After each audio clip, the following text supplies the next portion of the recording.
అసలు నా ఛానల్ ఏంటి, ఏ రీజన్ వల్ల ఛానల్ రిమూవ్ అయిపోయింది, అసలు రీయూజ్డ్ కంటెంట్ అని ఎందుకు వచ్చింది, ఫస్ట్ పేమెంట్ ఎంత పడ్డ తర్వాత ఛానల్ పోయింది. Hi friends, welcome to my channel. ఎలా ఉన్నారు అందరూ? నేను చాలా బాగున్నాను, మీరు కూడా బాగుండాలని మనస్ఫూర్తిగా కోరుకుంటున్నా.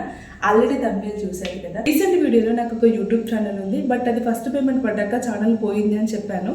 సో చాలా మంది కామెంట్ చేశారనమాట, సిస్టర్ అసలు ఆ ఛానల్ ఎందుకు పోయింది, ఏ రీజన్ వల్ల పోయిందో మాకు చెప్తే మేము కూడా కొంచెం ప్రొటెక్ట్గా ఉంటాం కదా, ఆ వీడియో మాకు కూడా కొంచెం హెల్ప్ఫుల్ అవుతుంది కదా, ఎక్స్ప్లెయిన్ చేయండి అని చెప్పేసి కామెంట్ చేశారు. అది కూడా నిజమే. వాస్తవానికి ఈ వీడియో ఎప్పుడో చేయాల్సింది, బట్ కుదరలేదు. ఫైనల్గా ఈరోజు చేస్తున్నాను. వీడియోని ఎక్కడా స్కిప్ చేయకుండా చూడండి. ఈ వీడియోలో ఫుల్ ఇన్ఫర్మేషన్ ఉంటుంది, ఎక్కడా స్కిప్ చేయకుండా చూడండి. యూట్యూబ్ బిగినర్స్కి అయితే చాలా హెల్ప్ఫుల్ అవుతుంది ఈ వీడియో. ఐ హోప్ మీకు ఈ వీడియో నచ్చుతుందని అనుకుంటున్నాను. నా ఛానల్ ఎవరైతే ఫస్ట్ టైం చూస్తున్నారో నా కంటెంట్ నచ్చితే వెంటనే సబ్స్క్రైబ్ చేసేసుకోండి. అలాగే వీడియోకి చిన్న లైక్ ఇవ్వండి. మీరు ఇచ్చే లైక్ ఈ వీడియో ఇంకొంతమందికి రీచ్ చేస్తుంది అనమాట. వీడియోలోకి వెళ్ళిపోతే, నేను బ్లాగ్స్ ఛానల్ స్టార్ట్ చేయక ముందు 2022లో నేనైతే ఛానల్ స్టార్ట్ చేశాను. అదేంటంటే న్యూస్ ఛానల్ అనమాట. యూట్యూబ్ నుంచి కొంచెం నాలెడ్జ్ కూడా ఏం తెలియదు, అసలు ఏమి ఎలా అప్లోడ్ చేయాలో కూడా ఏం తెలియదు అనమాట. ప్రతిదీ కూడా నేను యూట్యూబ్లోనే సెర్చ్ చేసి వీడియోస్ ఎడిటింగ్ అన్ని నేర్చుకున్నాను. కంటెంట్ ఏ విధంగా చూస్ చేసుకునేదాన్ని అంటే, లైక్ లోకల్ యాప్స్ ఉంటాయి కదా, daily hunt, way to news, అలాంటి యాప్స్లో మనకి డైలీ అప్డేట్స్ వస్తూ ఉంటాయి అనమాట. లైక్ ఫిల్మ్ ఇండస్ట్రీకి సంబంధించినవి కానీ, లేదంటే పొలిటికల్కి సంబంధించిన న్యూస్ ప్రతి కూడా మనకి అప్డేట్స్ వస్తూ ఉంటాయి. నాకు రావగానే వెంటనే నేను స్క్రీన్ షాట్ తీసుకొని ఆ టాపిక్ని ఒక పేపర్ మీద రాసుకునేదాన్ని. రాసుకొని వాయిస్ ఓవర్ ఇచ్చి, ఆ వాయిస్ ఓవర్కి ఆ మ్యాటర్ దగ్గర పిక్స్ నేను గూగుల్ నుంచి డౌన్లోడ్ చేసుకొని ఇన్షాట్లో నేనైతే కరెక్ట్గా సెట్ చేసుకొని వీడియోని అప్లోడ్ చేసేదాన్ని అనమాట. ఏ వీడియో పెడితే ఎలా రీచ్ వస్తుంది అని చెప్పేసి మనకు పెద్దగా తెలీదు. థంబ్నెయిల్స్ కూడా పెద్దగా చేయడం రాకపోయేది, జస్ట్ అంతంత మాత్రమే అనమాట. 22లో ఛానల్ స్టార్ట్ చేశాను. 23లో మానిటైజేషన్ ఆన్ అయింది. ఆల్మోస్ట్ 1 year అయిందనమాట ఆ ఛానల్ మానిటైజేషన్ అవ్వడానికి. ఎందుకంటే మనకు యూట్యూబ్ గురించి పెద్దగా తెలియదు కాబట్టి ఒకరోజు వీడియో చేస్తే ఒక 2-3 days గ్యాప్ ఇచ్చేదాన్ని. ఇంకెవరైనా మన ఇంటికి చుట్టాలు వచ్చినా కూడా వాళ్ళ ముందు వీడియో చేయాలంటే సిగ్గు అనిపించేది. అండ్ ఇంకా నేను యూట్యూబ్ చేస్తానని కూడా వాళ్ళకి తెలియదు కాబట్టి నేను ఎవరి ముందు చేసేదాన్ని కాదనమాట. ఇంట్లో నేను ఒక్కదాన్ని ఉన్నప్పుడే నేను వీడియోస్ అయితే ఎడిటింగ్ చేసి వాయిస్ ఓవర్ ఇచ్చేదాన్ని. సో అలా ఒకరోజు చేస్తే ఒకరోజు డిలే అయిపోవడం, ఒకరోజు చేస్తే 2 రోజులు గ్యాప్ ఇవ్వడం, సో ఇలా ఇచ్చుకుంటూ ఆఫ్టర్ 1 year తర్వాత మానిటైజేషన్ అయితే ఆన్ అయింది. 1600 సబ్స్క్రైబర్స్, 4000 వాచ్ అవర్స్తో మానిటైజేషన్ అయితే ఆన్ అయింది. సో మానిటైజేషన్ ఎనేబుల్ చేసుకున్నాను. 2-step verification, like monetisation on అయిందంటే దానికి బేసిక్ కొన్ని రూల్స్ ఉంటాయి కదా, అవన్నీ కూడా నేను అన్నీ అప్లై చేసుకున్నాను. అది కూడా యూట్యూబ్లో చూసుకుంటూనే నేనైతే చేసుకోవడం జరిగింది. ఎప్పుడైతే ఛానల్ మానిటైజేషన్ ఆన్ అయిందో వ్యూస్ అస్సలే పోకపోయేది అనమాట.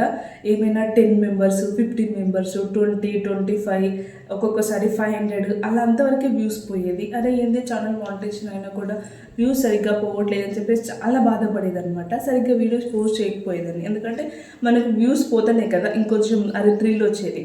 అయినా సరే ఛానల్ మానిటైజేషన్ అయ్యింది, రోజుకు ఒక వీడియో అప్లోడ్ చేసుకున్నా చాలు అని చెప్పేసి డైలీ ఒక వీడియో అప్లోడ్ చేసుకుంటూ పోయేదాన్ని. ఒక్కొక్కసారి రోజుకు 2-3 వీడియోలు కూడా అప్లోడ్ చేసేదాన్ని అనమాట.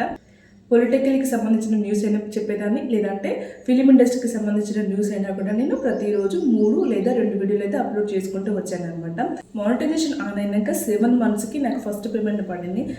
15K ప్లస్ ఫస్ట్ పేమెంట్ అయితే పడింది అనమాట. నా హ్యాపీనెస్ అంతా ఇంత కాదు అసలు. ఎప్పుడైతే ఫస్ట్ పేమెంట్ పడిందో ఇక అప్పటి నుంచి నేను పెట్టిన ప్రతి వీడియో మస్తు పబ్లిక్ అయ్యేది అనమాట. చాలా వ్యూస్ ఎక్కువ పోయింది. 50K, 20K, 30K, 1 lakh views కూడా వచ్చిన వీడియోస్ ఉన్నాయి. ఫస్ట్ పేమెంట్ పడ్డాక విత్ ఇన్ 1 weekలోనే నాకు $110 పడ్డాయి అనమాట. అంటే మామూలు విషయం కాదు అసలు. అంటే అంత రీచ్ వచ్చింది అనమాట నాకు. అలా వ్యూస్ రావాలి, డాలర్స్ సంపాదించాలి, ఫైనాన్షియల్ ప్రాబ్లమ్స్ అన్నీ కూడా రిమూవ్ చేయాలి అని చెప్పేసి చాలా ఆశలు పెట్టుకున్నాను. నేను ఎంత ఆశపడ్డాను అంత అట్ట ఫ్లాప్ అయిపోయింది. మెయిల్ వచ్చింది అనమాట, మీది కంటెంట్ బాగాలేదు, రీయూజ్డ్ కంటెంట్ అని చెప్పేసి నాకు మెయిల్ వచ్చిన $1 తీసుకుంది అనమాట. యాడ్స్ వస్తున్నాయి, లైక్ మనం ఒక వీడియో చూస్తున్నాం కదా, యాడ్స్ వస్తేనే మనకి డబ్బులు వస్తాయి అనమాట. సో ఆ యాడ్స్ తీసుకుంది, అంటే $, సింబల్ తీసుకుంది. $1 ఉంటేనే మనకు డబ్బులు వస్తాయి. $1 తీసుకుంది. నేనైతే చాలా బాధపడ్డాను $1 పోగానే. ఇక చాలా వీడియోస్ చూసాను అనమాట యూట్యూబ్లో. అసలు రీయూజ్డ్ కంటెంట్ ఎందుకు వస్తుంది, దేనివల్ల వచ్చింది, నేను నా ఓన్ కంటెంటే కదా, నేను వేరే వాళ్ళ వీడియోస్ కాపీ చేయలేదు కదా, అంటే నా వాయిసే కదా, నేను ఎడిటింగ్ చేసుకున్నాను, అసలు ఎందుకు పోయిందని చెప్పేసి చాలా స్ట్రెస్గా ఫీల్ అయ్యాను. యూట్యూబ్ ప్రతి దానికి మనకి గైడ్లైన్స్ ఇస్తూ ఉంటుంది అనమాట. మెయిల్ ద్వారా ప్రతిదీ మనకి అప్డేట్ ఇస్తూ ఉంటుంది. సో మెయిల్లో నాకు ఏమొచ్చిందంటే రీయూజ్డ్ కంటెంట్ అని వచ్చింది కదా, రీయూజ్కి సంబంధించిన వీడియోస్ ఏవైతే ఉన్నాయో ఆ వీడియోస్ డిలీట్ చేయండి అని చెప్పేసి మనకి మెయిల్ వచ్చిందనమాట. నాకు వీడియో ఇంకా పబ్లిక్ కావాలి, ఎక్కువ రీచ్ రావాలి అని చెప్పేసి వేరే వాళ్ళ వీడియోస్ ఉంటాయి కదా, TV9 అని, ఇంకా NTV అని చెప్పేసి ఇలా పెద్ద పెద్ద న్యూస్ ఛానల్స్ ఉంటాయి కదా. సో ఆ ఛానల్ నుంచి నేను ఒక 10 సెకండ్స్ 15 సెకండ్స్ స్క్రీన్ రికార్డింగ్ చేసుకొని నేను నా ఛానల్లో అప్లోడ్ చేసుకున్నాను అనమాట. మెయిన్ మైనస్ పాయింట్ అదే నా ఛానల్లో. నేను ఏమేమి వీడియో క్లిప్ పెట్టి నేను వాయిస్ ఓవర్ ఇచ్చానో ఆ వీడియోస్ అన్నీ కూడా నేను డిలీట్ చేసినా కూడా రీయూజ్ కంటెంట్ అనేది అస్సలు పోలేదు. రీఅప్లై చేసిన రీయూజ్డ్ కంటెంట్ పోలేదు, అదే విధంగా ఉంది. మీరు మళ్ళీ రీఅప్లై చేసుకోవాలని ఒక టైం పెట్టింది అనమాట. సో ఆ టైం వరకు ఆగి మళ్ళీ రీఅప్లై చేసిన, అలాగే రీయూజ్డ్ కంటెంట్ అని వచ్చింది. రెడ్ సింబల్ కూడా పోదు అని నాకు అనిపించి నేను పెట్టిన వీడియోస్ అన్నీ డిలీట్ చేసిన. అన్నీ అంటే ఆల్మోస్ట్ కొన్ని వీడియో క్లిప్స్ యాడ్ చేసినవి అన్నీ డిలీట్ చేశాను, కొన్ని ఉంచాను అనమాట. సో నేను ఎప్పుడైతే వీడియోస్ డిలీట్ చేశానో వాచ్ టైం మొత్తం తగ్గింది. 4000 వాచ్ అవర్స్కి నాకు 1200 వాచ్ అవర్సే ఉన్నాయి. ఇంకా 2800 వాచ్ అవర్స్ మళ్ళీ నేను యాడ్ చేసుకోవాలి. అంటే మళ్ళీ వీడియోస్ అప్లోడ్ చేసి వీడియోస్ ద్వారా మళ్ళీ నేను మానిటైజేషన్కి మళ్ళీ అప్లై చేయాలన్నమాట. అయినా సరే అని చెప్పేసి మళ్ళీ వీడియోస్ పెడుతూనే ఉన్నాను. రీయూజ్డ్ కంటెంట్ అనేది మాత్రం అస్సలు పోలేదన్నమాట. ఇక తర్వాత టెక్ ఛానల్ ద్వారా చూశాను, చెక్ చేశాను. ఇక ఎన్నిసార్లు రీఅప్లై చేసినా, ఎన్నిసార్లు అప్పీల్ చేసినా కూడా ఇక రీయూజ్డ్ కంటెంట్ పోదు అని తెలిసి మొత్తం డిలీట్ చేసినాను అనమాట. ఇక బాధపడ్డాను. అయ్యో అసలు నేను ఇప్పుడిప్పుడే ఎదుగుతున్న స్టేజ్లో అసలు ఎందుకు ఇలా జరిగింది, నాలాగా పెడుతున్న వాళ్ళు చాలామంది ఉన్నారు, అసలు నాకే ఎందుకు ఇలా జరగాలి అని చెప్పేసి చాలా బాధపడ్డాను అనమాట. అండ్ అసలు ఆల్మోస్ట్ ఒక 20-25 డేస్ దాకా చాలా డిప్రెషన్లోకి వెళ్ళిపోయాను అనమాట. ఊకే పదే ఫోన్ చేసిన ప్రతిసారి నా ఛానలే గుర్తుకు రావడం, ఎంతో కొంత వ్యూస్ వచ్చినా కూడా లైక్ 3 మంత్స్కో 5 మంత్స్కో $100 అయినా కూడా కొంచెం హెల్ప్ఫుల్ అవుతుంది కదా ఇంట్లో అని చెప్పేసి చాలా డిప్రెషన్ అనిపించింది అనమాట. ఇక అన్నీ ఆలోచించాను, సరే ఇదైతే కాదు, మళ్ళీ ఇంకో ఛానల్ క్రియేట్ చేద్దాము అని చెప్పేసి ఫస్ట్ పేమెంట్ పడ్డ తర్వాత ఛానల్ పోయిందనమాట. ఛానల్ పోయిన 3-4 మంత్స్కి మళ్ళీ కొత్త ఛానల్ పెట్టాను, అది కూడా న్యూస్ ఛానలే. సో ఇప్పటికైనా వేరే వాళ్ళ క్లిప్స్ నేను స్క్రీన్ రికార్డింగ్ తీసుకొని నా ఛానల్లో యూజ్ చేయను అండ్ ఫేక్ కంటెంట్ పెట్టను, నేను వచ్చిన అప్డేట్స్ మాత్రమే డైరెక్ట్గా పెడతాను అని చెప్పేసి నేను ఇంకో ఛానల్ అయితే క్రియేట్ చేశాను, అది కూడా న్యూస్ ఛానలే అనమాట. సో 23 ఎండింగ్లో నేనైతే ఛానల్ స్టార్ట్ చేశాను, ఇంకో యూట్యూబ్ ఛానల్. లైక్ సంపాదించే మూమెంట్లో మొత్తానికి నేలపాలు అయిపోయింది కదా. సో ఇప్పటికైనా నేను స్ట్రాంగ్గా నిలబడాలి, మంచిగా చేయాలి వీడియోస్ అని చెప్పేసి గూగుల్ నుంచి డౌన్లోడ్ చేసుకుంటూ వీడియోస్ ఎడిటింగ్ చేసుకుంటూ అప్లోడ్ చేసుకుంటూ వచ్చాను అనమాట. సో ఈ రెండో ఛానల్కి వితిన్ 5 మంత్స్లోనే నాకైతే ఛానల్ మానిటైజేషన్ అయింది. ఎందుకంటే రూల్స్ రెగ్యులేషన్స్ అన్నీ కూడా నాకు తెలిసినాయి అనమాట. ఎందుకంటే ఫస్ట్ ఛానల్ పోయింది, ఎక్స్పీరియన్స్ అయినా కాబట్టి. ఛానల్ మానిటైజేషన్ అయినా 2 మంత్స్ కూడా కాలేదు, ఫస్ట్ పేమెంట్ పడింది. 8,000 చిల్లర అయితే ఫస్ట్ పేమెంట్ పడింది. ఒకటి పోయింది అని అనుకునే లోపు ఇంకో వైపు దారి చూపించిన దేవుడు అని చెప్పేసి ఇదైనా సక్సెస్ఫుల్గా చేసుకోవాలని చెప్పేసి చాలా హ్యాపీగా ఫీల్ అవుతూ ఇలాగే చేసుకుంటూ వచ్చాను అనమాట. 2024 దాకా అలాగే చేసుకుంటూ వచ్చాను. ఫస్ట్ పేమెంట్ ఎప్పుడైతే పడిందో అప్పటి నుంచి 1 ఇయర్ దాకా అసలు పేమెంటే పడలేదు.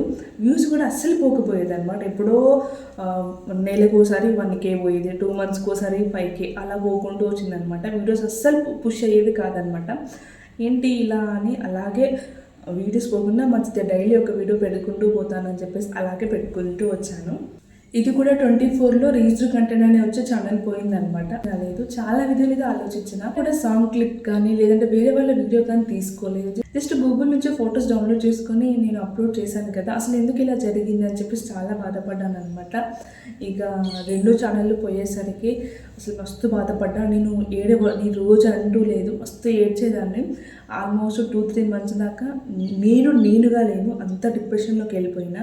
పెద్దనే మా వదిన నాకైతే చాలా ధైర్యం చెప్పింది అనమాట. సరే అయ్యేదో అయిపోయింది, వదిలేయి, ఇప్పటికైనా కూడా వ్లాగ్స్ ఛానల్ స్టార్ట్ చేయని చెప్పేసి అన్నారనమాట. అప్పటికే మా వదిన యూట్యూబ్ ఛానల్ స్టార్ట్ చేసింది, విక్కీ ఐడియాస్ అండ్ బ్లాగ్స్ అని చెప్పేసి. ఆల్మోస్ట్ 4-5 మంత్స్ అవుతుంది కావచ్చు మా వదిన ఛానల్ స్టార్ట్ చేసి. నేను కూడా చేస్తున్నా కదా, నువ్వు కూడా చెయ్యి అని చెప్పేసి నాకు చాలా సపోర్ట్గా ఉందనమాట. 2 ఛానళ్ళు పోయేసరికి నాకు అస్సలు నమ్మకం లేదు. సరే ఈ ఒక్కసారి ట్రై చేద్దాం, లక్ అయితే లక్, లేదంటే లేదు అని చెప్పేసి నేను ఇప్పుడు మీరు చూస్తున్న ఛానల్ అయితే నేను క్రియేట్ చేసుకున్నాను. వాయిస్ ఆఫ్ అశ్విని అని చెప్పేసి బ్లాగ్స్ ఛానల్ అయితే క్రియేట్ చేశాను. బట్ అంత ముందుగా వాయిస్ ఆఫ్ వసపిట్ట అని చెప్పేసి ఒక పెద్ద యూట్యూబరే ఉన్నారని మనకు తెలియకుండే వాళ్ళ ఒక యూట్యూబ్ ఈవెంట్లో నేను వాళ్ళ వీడియో చూశాను అనమాట. తర్వాత నాకే అనిపించింది వాళ్ళని చూసి నేనే క్రియేట్ చేసుకున్నాను కావచ్చు అని కొందరు అనుకుంటారని చెప్పేసి మళ్ళీ వాయిస్ ఆఫ్ అశ్విని ఎడిట్ చేశాను అనమాట. పెన్సిల్ సింబల్ ఉంటుంది, సో ఎడిట్ చేసి అశ్విని బ్లాగ్స్ అని చెప్పేసి క్రియేట్ చేసుకున్నాను. ప్రాబ్లమ్స్ ఫేస్ చేశాను, చాలా నెగిటివిటీ కూడా ఫేస్ చేశాను. నేను ఎంత బాధపడ్డాను, ఎంత నెగిటివిటీ ఎదుర్కొన్నానో ఇప్పుడు అంత స్ట్రాంగ్గా నిలబడ్డాను వీడియో కంటెంట్ ఛానల్ స్టార్ట్ చేశాక. పుస్తకాల్లో, టీవీలో, న్యూస్లో ఏదో ఒక రోజు సక్సెస్ తప్పకుండా వస్తుందంటే ఏమో అనుకున్నాను, కానీ అది రియల్గా నా లైఫ్లోనే జరిగింది. ఆల్మోస్ట్ 3 years నేను పడ్డ కష్టం అంతా పోయింది. సో ఫైనల్గా ఈ ఛానల్ ద్వారా నేను కొంచెం ముందుకు వెళ్ళడానికి అయితే ట్రై చేస్తున్నాను. ఫస్ట్ ఆఫ్ ఆల్ యూట్యూబ్ చేయడానికి ఓపిక ఉండాలి అండి. ఎందుకంటే మనం యూట్యూబ్లో వీడియో అప్లోడ్ చేయగానే వెంటనే వ్యూస్ అనేవి రావు. ఎందుకంటే చాలా పేషెన్సీ ఉండాలి. అప్లోడ్ చేస్తున్న కొద్దీ మన వీడియో పబ్లిక్లోకి వెళ్ళి ఏదో ఒక రోజు వీడియో తప్పకుండా క్లిక్ అవుతుంది. బట్ దానికి కావాల్సింది పేషెన్సీ, టైం రావాలి. అందుకోసం మనం డైలీ అప్లోడ్ చేసుకుంటూనే పోవాలి. నేను వీడియోస్ అప్లోడ్ చేస్తున్నాను, నాకు వ్యూస్ రావట్లేదు అని చెప్పేసి మనం డల్ అవ్వకూడదు. దగ్గర ఏ టాలెంట్ ఉందో దాన్ని చూపించుకోవాలి అనుకుంటే ది బెస్ట్ ప్లాట్ఫామ్ అది యూట్యూబ్ అనే చెప్పుకోవచ్చు. యూట్యూబ్లో తమ టాలెంట్ చూపించుకొని సక్సెస్ అయిన వాళ్ళు చాలా మంది ఉన్నారు. లైక్ డ్యాన్స్ కావచ్చు, వే ఆఫ్ టాకింగ్ కావచ్చు, డ్రెస్ సెన్స్ కావచ్చు, మేకప్ కావచ్చు, ఎనీథింగ్ ఏదో ఒక కేటగిరీలో ఫేమస్ అయిన వాళ్ళు చాలా మంది ఉన్నారు. అఫ్కోర్స్ మనం చూస్తూనే ఉన్నాం. ఫైనల్గా నేను చెప్పబోయేది ఒకటే, ఏంటి అంటే పక్క వాళ్ళ వీడియోస్ అయితే కాపీ చేయకండి. మన ఓన్ కంటెంట్తో, ఓన్ వాయిస్తో మనం చేయడానికి ట్రై చేయాలి. మ్యాక్సిమం గ్రీన్ స్క్రీన్ అని, కట్అవుట్ అని చేయడం ద్వారా జస్ట్ మనకు సబ్స్క్రైబర్స్ మాత్రమే వస్తారు, బట్ వాచ్ టైం అనేది యాడ్ అవ్వదు. ఎప్పుడైనా కూడా మన ఓన్ కంటెంట్ ఉండే విధంగా చూసుకోవాలి. వాట్సాప్ నుంచి, ఇన్స్టాగ్రామ్స్ నుంచి, వేరే యాప్స్ నుంచి డౌన్లోడ్ చేసుకున్న సాంగ్స్ని మనం యూట్యూబ్లో పెట్టకూడదు. లైక్ వీడియో కింద మనం బ్యాక్గ్రౌండ్ మ్యూజిక్ అనేది పెట్టకూడదు. అలా పెడితే కాపీరైట్ వస్తుంది. ఎందుకంటే మనం ఇంత కష్టపడ్డ వాల్యూ అంతా తగ్గిపోద్ది అనమాట ఒక కాపీరైట్ ద్వారా. అది పెట్టిన వీడియోస్ పెట్టడం, పెట్టిన ఫొటోస్ పెట్టడం, వేరే వాళ్ళ వీడియోస్ డౌన్లోడ్ చేసుకొని మన వీడియోలో కొంచెం యాడ్ చేసుకొని పెట్టడం, ఇలా చిన్న మిస్టేక్ ఉంటే మనకు తెలుసో తెలియకో ఏదో ఒక దగ్గర చిన్న మిస్టేక్ అయినా చేస్తూ ఉంటాం. దాని ద్వారా మనం పెట్టిన వీడియోస్, సబ్స్క్రైబర్స్, వాచ్ టైం అన్నీ పోయి కాపీరైట్ ద్వారా మన ఛానలే గాన్ అయిపోతుంది. సో దయచేసి అందరూ బీ కేర్ఫుల్గా ఉండి ఆలోచన మంచి కంటెంట్ ఇచ్చి పబ్లిక్లోకి వెళ్ళి వ్యూస్ సంపాదించుకోండి. అయితే ఎక్స్పీరియన్స్తో చెప్తున్నాను, 2 ఛానల్లో పేమెంట్ పడ్డాక ఆ ఛానల్ పోతే ఆ బాధ ఎలా ఉంటుందో చెప్పాల్సిన అవసరం లేదు. జస్ట్ మీరు ఊహించుకోండి. పేమెంట్ వస్తేనే సక్సెస్ అని కాదు. నా పరంగా నేను ఎప్పుడైతే పబ్లిక్లోకి వెళ్ళి మీ డౌట్స్ అన్ని క్లారిఫై చేస్తూ, అలాగే నాలో ఏమైనా లోపాలుంటే మీరు చెప్పడం, సో దీంట్లోనే నేను సక్సెస్ అయిపోయాను. ఈ పేమెంట్ గురించి పక్కకు పెడితే మీ ప్రేమ, ఆదరణ నాపై ఎప్పటికీ ఈ విధంగా ఉండాలని మనస్ఫూర్తిగా కోరుకుంటున్నాను. వీడియోలో ఏమైనా తెలుసో తెలియక తప్పులు చేస్తుంటే చెప్పండి, డెఫినెట్గా నేను చేంజ్ చేసుకుంటాను. సో ఎవరైతే యూట్యూబ్ బిగినర్స్ ఉన్నారో అది ఆల్ ది బెస్ట్ అండి. సక్సెస్ అనేది వెంటనే రాదు. సో పేషెన్సీ, టైం రావాలి అని చెప్పాను కదా. సో దానికోసమే వెయిట్ చేయండి, దానికోసమే ఫైట్ చేయండి, క్లియర్గా వీడియోస్ అప్లోడ్ చేయండి. సక్సెస్ అనేది మీ వెంటనే ఉంటుంది. అలాంటి సిచ్యువేషన్ మీకు కూడా రావద్దు అనుకుంటే ఈ టిప్స్ తప్పకుండా పాటించండి. ఐ హోప్ మీకు ఈ వీడియో ఎంతో కొంత యూజ్ అవుతుందని నేను అనుకుంటున్నాను. యూజ్ అవుతే కనుక తప్పకుండా లైక్ చేయండి. ఎవరికి యూజ్ అవుతుంది అనుకుంటున్నారో తప్పకుండా షేర్ చేయడం మర్చిపోవద్దు. ఇంకా మీకు ఏమైనా డౌట్ ఉంటే కనుక తప్పకుండా కామెంట్స్లో చెప్పండి. నాకు తెలిసినంత వరకు అయితే నేను క్లారిఫై చేయడానికి ట్రై చేస్తూ ఉంటాను. ఇంకా ముందు మంచి వీడియోస్లో మనమైతే కలుస్తూనే ఉందాం. Until then, bye guys, love you all.